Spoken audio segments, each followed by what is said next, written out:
Welcome back to another episode of Barstools and Billboards podcast. With me here is Sammy Sadler. And Sammy has had 4 top 15 hits on the Texas music charts and was also named Male Vocalist of the Year back in 1993. So I'll let Sammy take it away with Sammy, how you doing, man? Man, Moody, I'm doing good, man. Thank you for having me on today. Oh, absolutely, man. I appreciate you coming on and giving me the time. Yeah, man, it's always a pleasure, man. Anybody wants to talk to us, man, I'm ready to talk to you and do whatever we need to do, man, and talk about, man. That's what I'm here for. Yes, sir. So we'll go back to, whenever you first started singing back in, I think it was around, what, your middle school ages, whenever you first started singing? Yeah, I mean, I've had music in me as a little kid, and I guess as I got older, and started growing up, then I started, loving music and just trying to do anything we could with music. I just loved it. I got you. And you was also featured on the Johnny High Country Johnny Music. High Country Music Review over in Fort Worth. Yeah. I did I did like a lot of people, man, I put a band together in high school and played some school functions, done some local things, around there. But then there was also, they have these operas across, different states, it's got different things in them, in Texas, Oklahoma, and Louisiana had different things. And I ended up being on the Johnny High Country Music Review over in Fort Worth. And they had that at the time, they held that at Will Rogers Coliseum in Fort Worth and got to be I guess you'd say I was a regular on there. I'd come in and out, and Johnny'd have some road shows, and he'd rent a bus and take all of us on a bus down to Waco or different places, and ended up, getting to meet a lot of people and some people that came out of that stable of artists. Were people like Linda Davis and Leanne Rhymes and Steve Holy. We all played on the Johnny High Country Music Review before we all had careers. Yes, sir. Now, how was it whenever you went on that Louisiana hayride? How was that? That was great to be able to go down and play the Louisiana Hayride, and then after I did my first one, they invited me back to do a second performance, So, I mean, as a kid, I was still in school and, for that to happen, you look at that, you look at that stage and you look at the history of all of that and all the people that's been on there like Hank Snow and Elvis and just all of them, and to be able to be invited to play that and be invited back, man, it was just a thrill and an honor for me in my career. Yes, sir. And Elvis was one of your biggest inspirations, wasn't he? It really was, from the beginning when I was just a little kid, I was born in Memphis, but I've been raised in Texas all my life since I've been about 2.5 years old. But I just fell in love with Elvis's music and just really got, I guess you could say I idolized him at one time, and I know you're not supposed to do that, but as a young kid, I guess I idolized him at one time, and man, it broke my heart, whenever he passed away.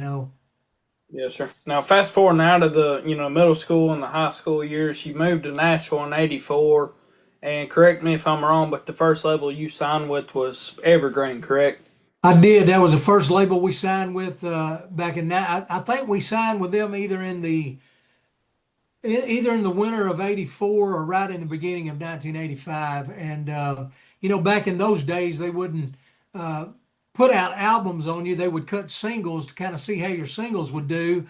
And so I guess from '85 to '89, they had put out six singles on me, and my last single that they put out on me was the old Aaron Neville song "Tell It Like It Is" that I'd recut, and that was my fastest rising single back in 1989. And they were rushing me in to try to get my album done and get that finished. And unfortunately, on March the 9th, 1989, as that record was going up the charts on Cashbox and Billboard and R&R, tragedy struck, and I was shot and left for dead. And my friend Kevin Hughes, who was a chart manager for Cashbox magazine, was murdered and left me for dead on Music Row, and it went around the world as a murder on Music Row and brought an end to my career.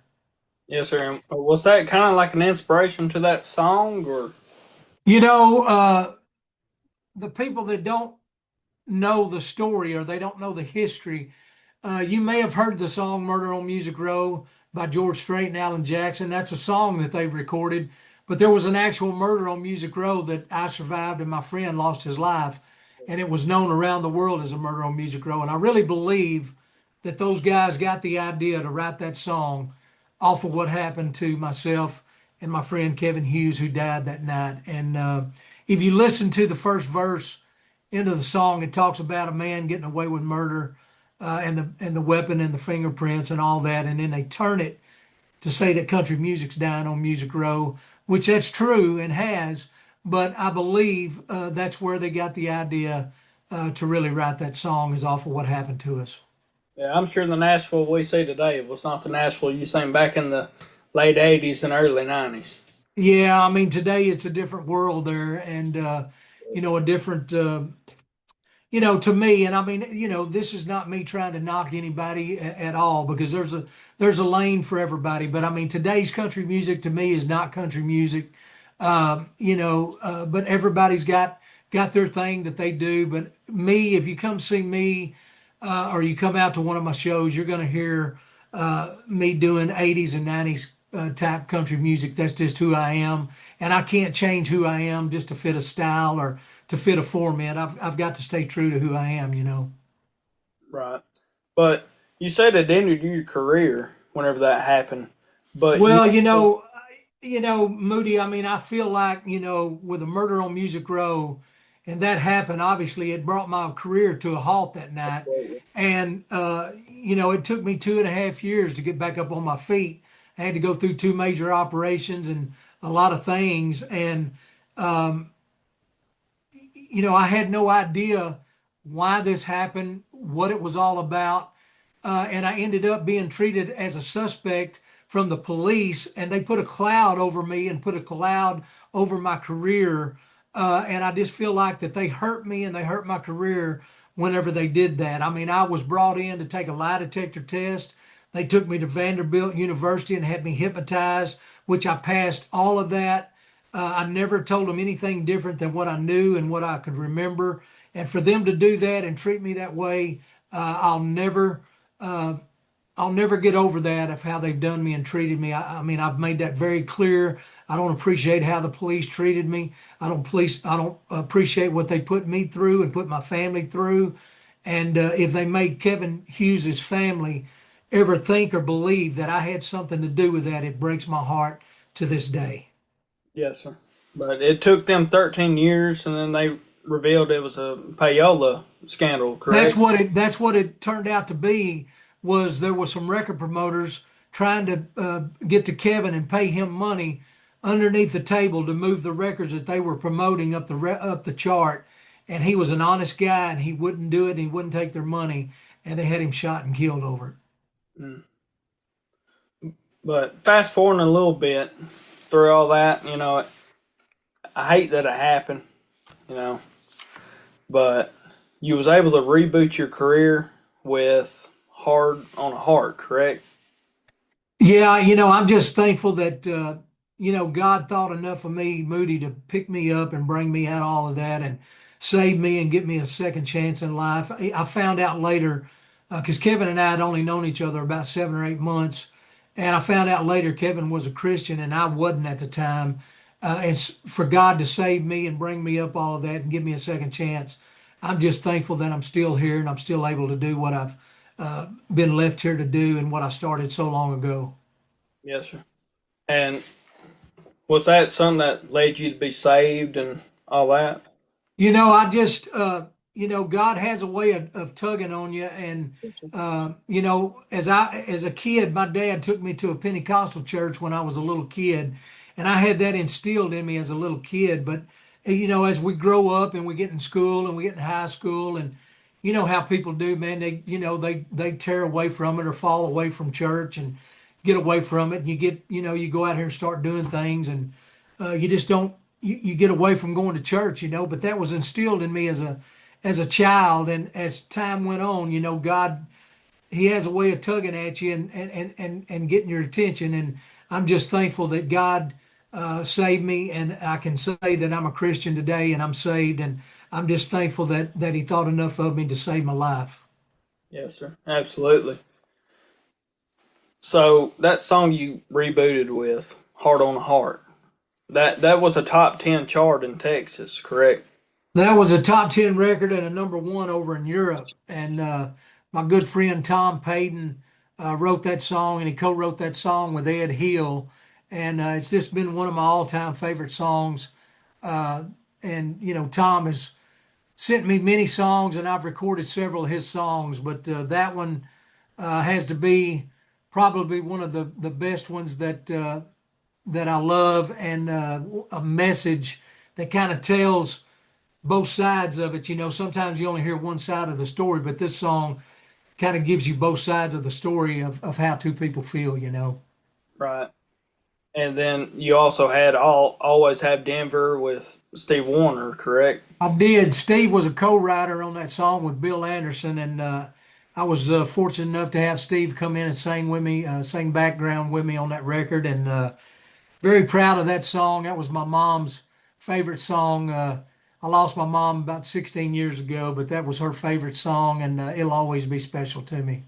Right. How was that singing with Steve?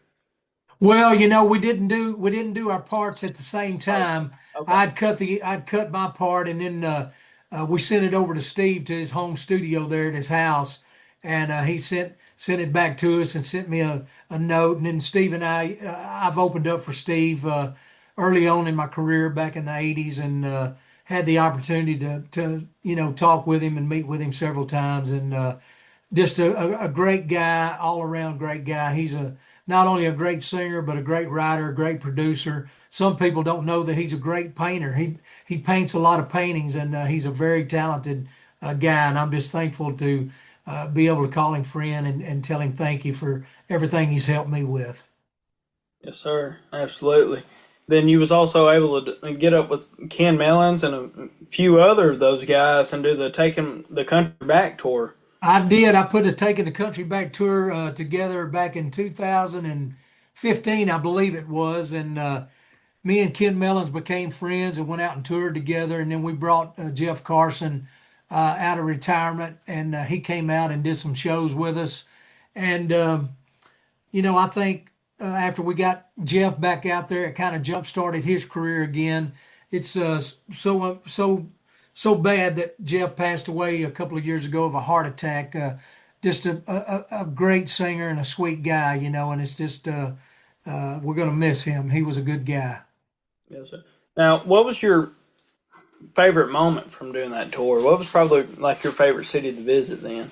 You know, it we played so many places, Moody, man. I mean, I don't know if I've really got a favorite place. It's just always fun and exciting to me to be able to just come to people's hometown and put on shows and meet the fans and meet the people. And that's what it's all about for me. I mean, going in the studio is easy to go in there and cut records and do what we do. But for me, it's all about being able to come out live and being able to meet the people, and them being able to come to the shows and just saying hello to them and making friends and fans. That's what it's all about for me.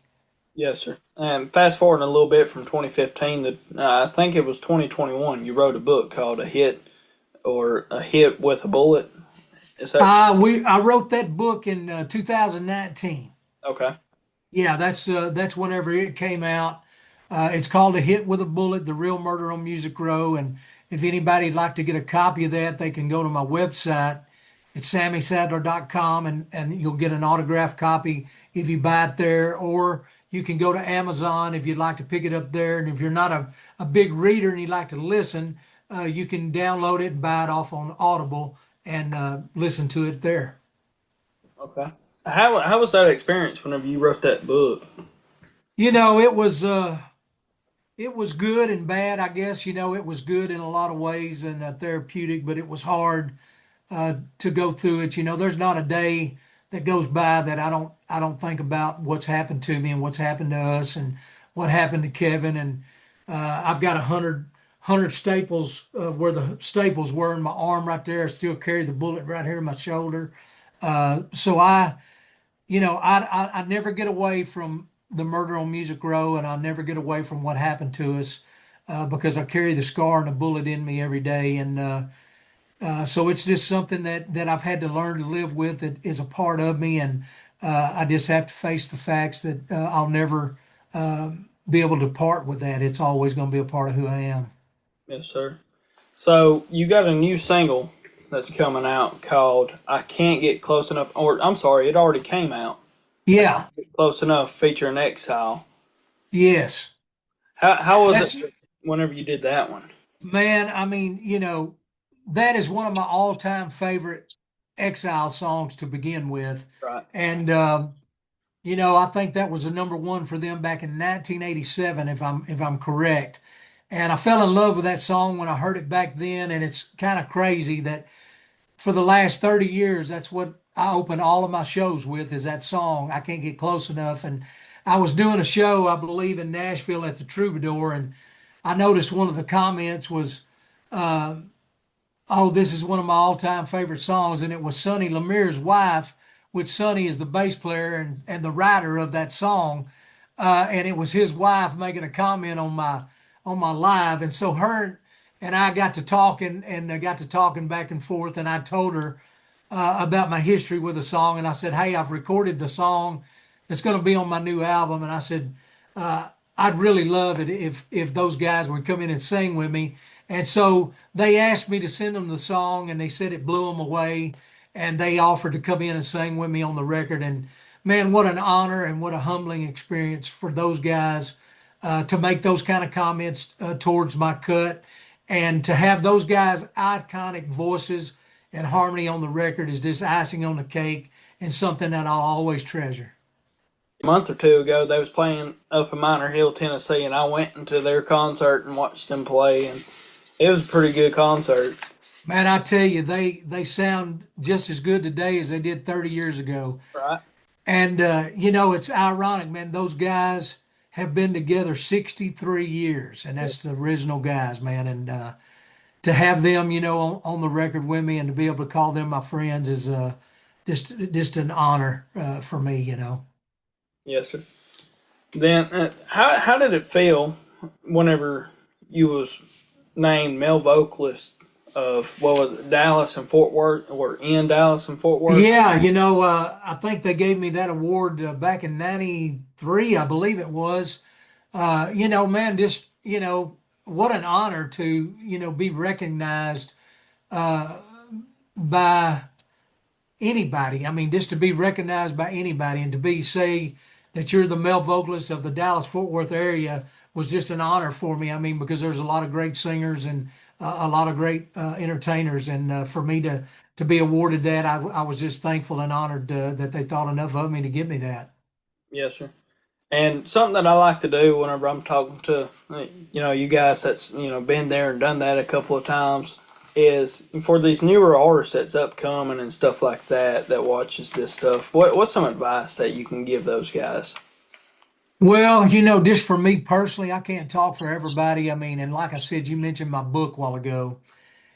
And I'm not saying this is because I wrote the book and because it's me, but if you get a copy of my book, A Hit with a Bullet, it goes over obviously my beginnings of coming to Nashville and my journey, but it also tells the history of country music.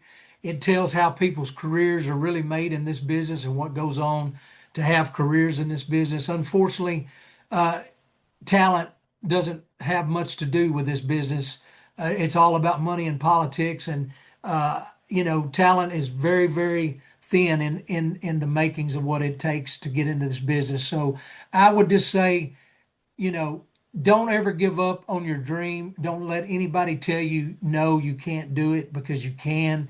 But always be mindful of the people that you're dealing with, and be mindful for the people that want to get involved with you. Check them out, and keep your eyes and your ears open to everything that is going on around you and with your career. Yes, sir. I'm sure they appreciate hearing that. But Sammy, I ain't gonna hold you up much longer, man. I appreciate you coming on and sitting with me for a little while. Man, it's been an honor to be with you, Moody, and congratulations on your new show, man. I wish you continued success. And to all your listeners, thank you guys for giving us a voice, playing our music, and listening to our stories. Anything I can ever do for you, man, let me know. Thank you, Sammy. Nice to meet you. Yes, sir. You take care, brother.